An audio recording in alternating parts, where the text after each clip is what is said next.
دوستوں، پنشمنٹس یعنی سزائیں ان کو دی جاتی ہے جو کوئی حکومت کے خلاف غلطی کرے، چوری کرے یا قتل کرے وغیرہ۔ مجرم اور قانون کو دیکھ ہر ہی سزا دی جاتی ہے، اور اگر سزا نہ بھی دی جائے تو مجرم کو صرف اور صرف جیل میں ہی رکھا جاتا ہے۔ آج کے دور کے مقابلے میں پرانے زمانے کی سزائیں بہت غضبناک تھی۔ معمولی غلطیوں پر مجرم کو مختلف سزائیں برداشت کرنی پڑتی تھی۔ ان سزاؤں میں سے یا تو ہاتھ کٹوایا جاتا تھا یا زندہ جلایا جاتا تھا، اور یا پھر گرم پانی میں مجرم کو انڈے کی طرح ابال دیا جاتا تھا۔ ان میں سے زیادہ تر سزائیں غلاموں کو اپنی بادشاہوں کی طرف سے چھوٹی سی غلطی پر ملتی تھی۔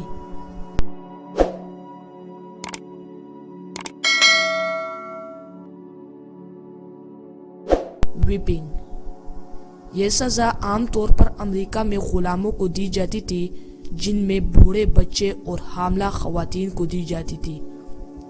اس سزا میں مجرم کو گرم زنجیر سے اتنا مار لیا جاتا کہ جب تک ان کا جسم خون سے نہ بھرتا۔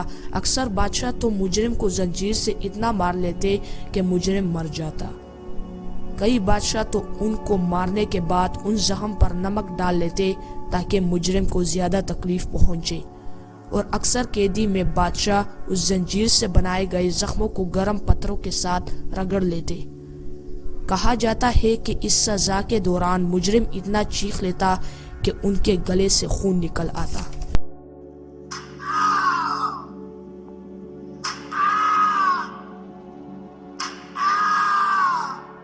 میوٹیلیشن، پرانے زمانے میں غلام بادشاہوں کے سامنے بہت ادب سے رہتے۔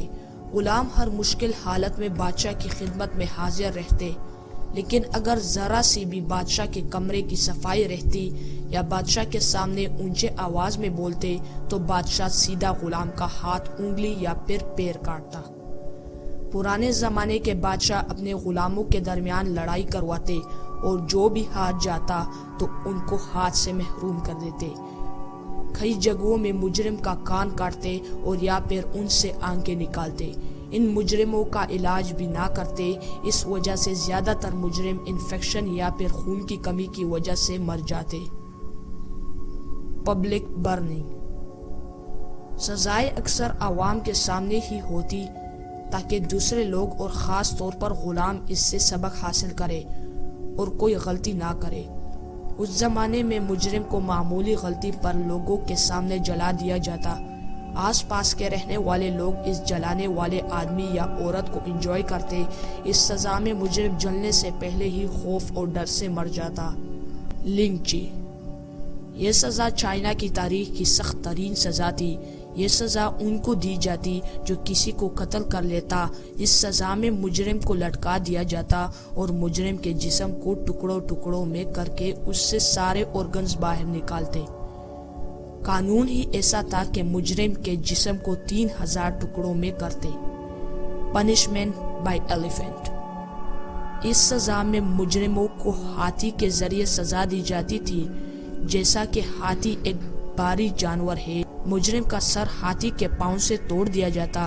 یہ سزا انڈیا کی تاریخ میں مشہور تھی۔ یہ خاص کر ان کو دی جاتی تھی جو بادشاہ کے خلاف بغاوت کرتے۔ ہاتھی کو خاص طور پر ٹرین کیا جاتا تھا تاکہ وہ مجرم کو زیادہ تکلیف پہنچائے۔ یہ سزا تائی لینڈ اور ویتنام میں بھی دی جاتی تھی۔